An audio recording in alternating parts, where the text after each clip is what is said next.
Friends, మీకు ఈ video నచ్చితే లైక్ చేయండి, సబ్స్క్రైబ్ చేయండి. మనోహరి కిచెన్లోకి వెళ్ళి మొత్తం వెతుకుతూ ఉంటుంది. అసలు ఏమున్నాయి అని మనోహరి కిచెన్ అంతా కూడా వెతుకుతూ ఉంటే స్టవ్ మీద ఒక కుక్కర్ కనిపిస్తూ ఉంటుంది. ఈ కుక్కర్లో ఏమున్నాయి, నాన్ వెజ్ వండినట్లు ఉంది, దీన్ని ఓపెన్ చేసి చూస్తాను అని మనోహరి ఆ కుక్కర్ని ఓపెన్ చేస్తూ ఉంటుంది. అయితే ఆ కుక్కర్ ఎంతసేపటికి ఓపెన్ అవ్వకపోవడంతో దానిని బలవంతంగా ఓపెన్ చేయడానికి మనోహరి ప్రయత్నిస్తూ ఉంటుంది. గుప్తా గారు గార్డెన్‌లో అటు ఇటు తిరుగుతూ మాట్లాడుకుంటూ ఉంటారు. అయితే అప్పుడే డామ్ అని పేలిన సౌండ్ వినబడటంతో గుప్తా గారు లోపలికి చూస్తూ ఉంటారు.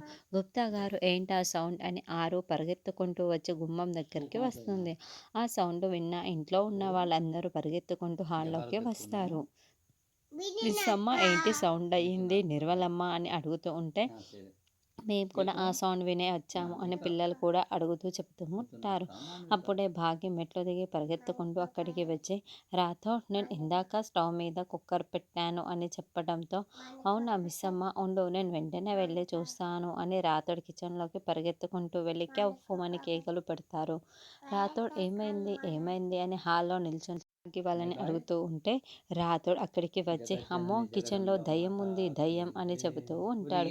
ఏంటి కిచెన్లో దయ్యం ఉందా ఎక్కడ అని భాగ్య వాళ్ళందరూ అడుగుతూ ఉంటారు. అప్పుడే గుమ్మం దగ్గరికి వచ్చి తొంగి చూస్తూ ఉంటుంది. అప్పుడే మనోహరి కిచెన్లో నుండి పేలిపోయిన ముఖంతో నడుచుకుంటూ వస్తూ ఉంటుంది.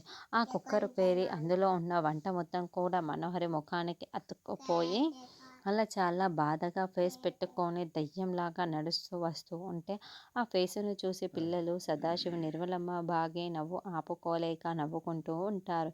ఇక రాతోడు కూడా నవ్వుకుంటూ ఉంటారు. ఇక మనోహరి ఫేస్ చూసి భాగ్య అయితే మరింత నవ్వుకుంటూ ఉంటారు.